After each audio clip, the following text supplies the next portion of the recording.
नमस्कार मित्रांनो, स्वागत आहे तुमचं आपल्या रोजगार सर्वांचा या यूट्यूब चॅनलमध्ये।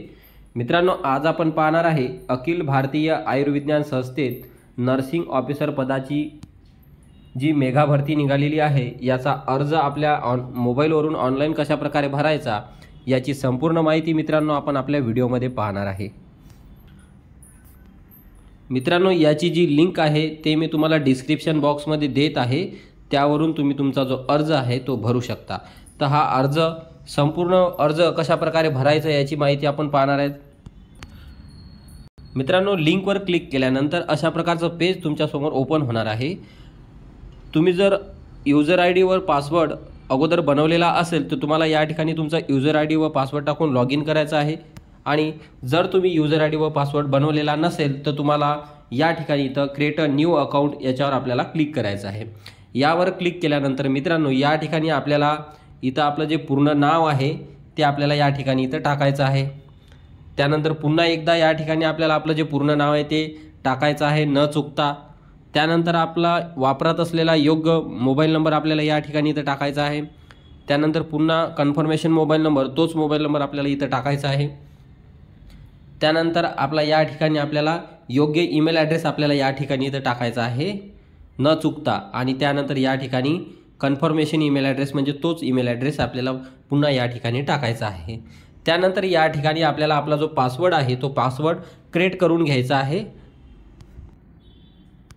मित्रांनो, मी तुम्हाला एक्झाम्पलसाठी पासवर्ड सांगत आहे की तुम्ही जो पासवर्ड क्रिएट करसाल तो जो पासवर्ड आहे तो तुम्हाला अशा पद्धतीने असा बनवायचा आहे। आणि त्यानंतर या ठिकाणी तुम्हाला तोच कन्फर्मेशन पासवर्ड टाकून तुम्हाला क्रिएट ॲन अकाउंटवर आपल्याला क्लिक करायचं आहे।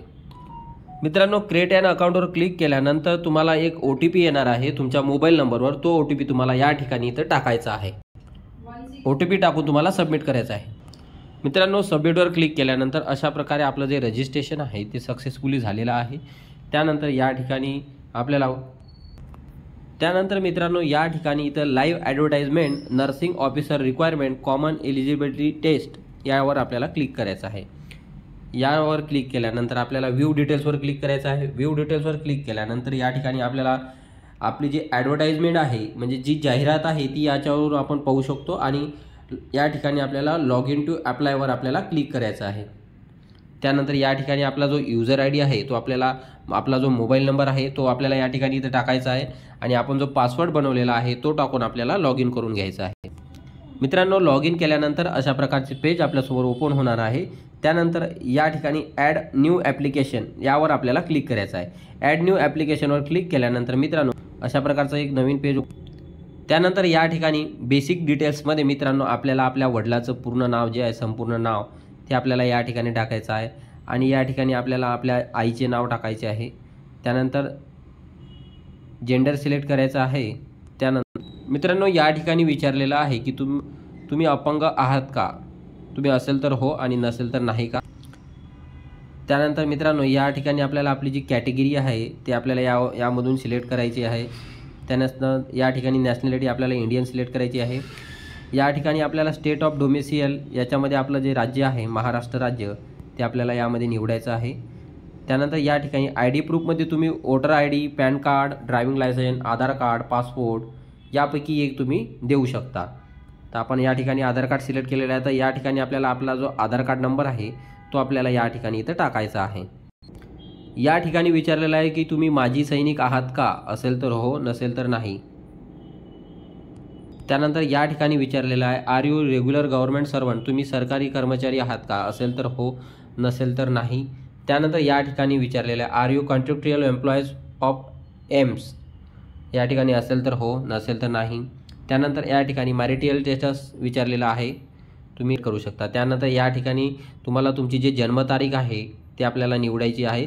सुरुवातीला आपल्याला आपलं जे जन्मतारखेचं जे वर्ष आहे ते आपल्याला या वर्षावर इथं क्लिक करून आपल्याला जे आपलं वर्ष आहे ते आपल्याला निवडून घ्यायचं आहे। आपण वर्ष निवडल्यानंतर त्यानंतर आपल्याला आपला जो महिना आहे तो आपल्याला सिलेक्ट करून घ्यायचा आहे। त्यानंतर आपली जी तारीख आहे ती आपल्याला इथं अशी सेट करून घ्यायची आहे। त्यानंतर आपल्याला या ठिकाणी एक अल्टरनेट मोबाईल नंबर, आपला दुसरा मोबाईल नंबर या ठिकाणी आपल्याला इथं टाकायचा आहे। त्यानंतर या ठिकाणी इथं परमनंट ॲड्रेसवर आपल्याला क्लिक करून आपला जो ॲड्रेस आहे या ठिकाणी आपल्याला आपलं कंट्री निवडायचं आहे। या ठिकाणी आपल्याला आपलं जे राज्य आहे ते निवडून घ्यायचं आहे। त्यानंतर आपला जिल्हा, आपला जो जिल्हा असेल तो आपल्याला या ठिकाणी इथं निवडून घ्यायचा आहे आणि या ठिकाणी आपला पिनकोड टाकायचा आहे आणि आपला जो ॲड्रेस आहे या ठिकाणी आपल्याला इथं टाकून आपला जो पोस्टल ॲड्रेस आणि परमनंट ॲड्रेस जर सेम असेल तर आपल्याला याच्यावर आपल्याला इथं क्लिक करायचं आहे आणि सेव्ह अँड नेक्स्टवर आपल्याला क्लिक करायचं आहे।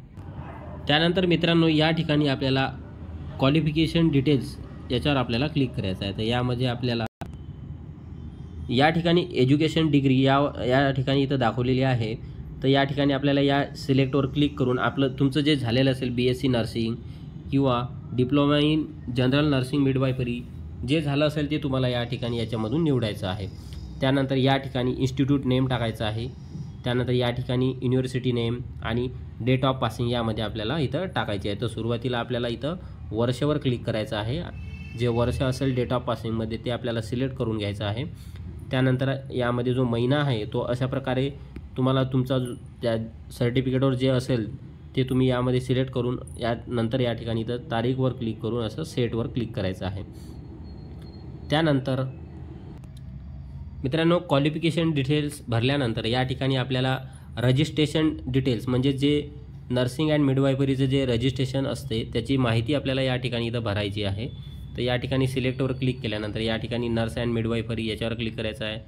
त्यानंतर या ठिकाणी रजिस्ट्रेशन नंबर टाकायचा आहे। या ठिकाणी सुद्धा रजिस्ट्रेशन नंबर टाकायचा आहे। त्यानंतर state name of nursing council या ठिकाणी तुम्ही ज्या राज्यातून तुमचं जे नर्सिंग केलेलं असेल ते तुम्हाला यामध्ये सिलेक्ट करायचं आहे राज्य। त्यानंतर या ठिकाणी रजिस्ट्रेशनची डेट आपल्याला या ठिकाणी इथं सिलेक्ट करायची आहे। तर याच्यावरून सुरुवातीला वर्ष सिलेक्ट करून घ्यायचं जे वर्ष असेल ते। त्यानंतर या ठिकाणी जो महिना असेल तो सिलेक्ट करून घ्यायचा आणि तारीखवर क्लिक करून आपल्याला सेटवर क्लिक करायचं आहे। नंतर सेव्ह अँड नेक्स्टवर आपल्याला क्लिक करायचं। मित्रांनो या ठिकाणी विचारलेलं आहे की तुम्हाला 50 बेडच्या हॉस्पिटलमधील अनुभव सर्टिफिकेट आहे का? तर असेल तर होय आणि नसेल तर नाही। तर या ठिकाणी यसवर क्लिक केल्यानंतर मित्रांनो या ठिकाणी तुमच्याकडे जे सर्टिफिकेट आहे एक्सपिरियन्स सर्टिफिकेट ते मला याच्यामध्ये टाकायचे आहे। तुम्हाला जर एम्सच्या हॉस्पिटलमध्ये अनुभव असेल तर तुम्ही यापैकी जे असेल ते निवडा आणि नसेल तर तुम्ही या ठिकाणी ऑदरवर क्लिक करा। म्हणजे दुसऱ्या हॉस्पिटलचा तुम्हाला अनुभव असेल तर तुम्ही ऑदरवर क्लिक करून या ठिकाणी हॉस्पिटल अँड इन्स्टिट्यूट नेम टाकायचं आहे। त्यानंतर या ठिकाणी पोझिशन हेल्डमध्ये तुम्ही तुमचं कोणतं पद होतं ते या ठिकाणी विचारलेलं आहे। त्यानंतर एम्प्लॉयमेंट टाईपमध्ये आपल्याला या सिलेक्टवर क्लिक करून या ठिकाणी तुम्ही रेग्युलर होते की तुम्ही कॉन्ट्रॅक्ट बेसिकवर होते की किंवा तुम्ही टेम्पररी किंवा या ठिकाणी जे असेल ते तुम्ही या ठिकाणी सिलेक्ट करू। या ठिकाणी स्टार्ट डेटमध्ये तुम्ही तुमचा जो जॉब आहे तो कोणत्या दिवशी सुरू केलेला आहे ते तुम्हाला या ठिकाणी इथं निवडून घ्यायचं आहे। त्यानंतर या ठिकाणी करंटली वर्किंग तुम्ही सध्या जॉब करत आहात का? तो असेल तर हो, नसेल तर नाही। त्यानंतर या ठिकाणी डेट ऑफ एंड या ठिकाणी तुम्हाला इथं डेट ऑफ एंडसुद्धा टाकायची आहे, ते सुद्धा निवडायचे आहे। त्यानंतर या ठिकाणी तुम्ही किती दिवस तिथं जॉब केलेला आहे ते तुम्हाला या ठिकाणी इथं टाकायचं आहे। त्यानंतर मित्रांनो या ठिकाणी नेचर ऑफ ड्युटीज म्हणजे तुमच्या ड्युटीचं स्वरूप कशा प्रकारचं होतं ते तुम्हाला या ठिकाणी इथं टाईप करायचं आहे। ॲड एक्सपिरियन्स यावर आपल्याला क्लिक करायचं आहे। सेव्ह अँड नेक्स्टवर क्लिक केल्यानंतर मित्रांनो अशा प्रकारचं एक नवीन पेज आपल्यासमोर ओपन होणार आहे। तर या ठिकाणी आपले जे डिटेल्स आहेत ते या ठिकाणी इथं आलेले आहेत। पुन्हा आपल्याला या ठिकाणी सेव्ह अँड नेक्स्टवर आपल्याला क्लिक करायचं आहे। सेव्ह अँड नेक्स्टवर क्लिक केल्यानंतर आपल्याला या ठिकाणी ऑनलाईन पेमेंट SBI या ठिकाणी आपल्याला पेमेंट करायचं आहे। त्यानंतर या ठिकाणी कंटिन्यू टू प्रोसेसवर आपल्याला क्लिक करून आपलं जे पेमेंट आहे ते आपल्याला करून घ्या। पेमेंट केल्यानंतर मित्रांनो तुमचा जो अर्ज आहे तो यशस्वीरित्या पूर्ण होणार आहे। तर मित्रांनो तुम्हाला माझा व्हिडिओ कसा वाटला हे तुम्ही मला कमेंट बॉक्सद्वारे लिहून कळवा। तुम्हाला माझा व्हिडिओ आवडल्यास लाईक करा, शेअर करा व सबस्क्राईब करा।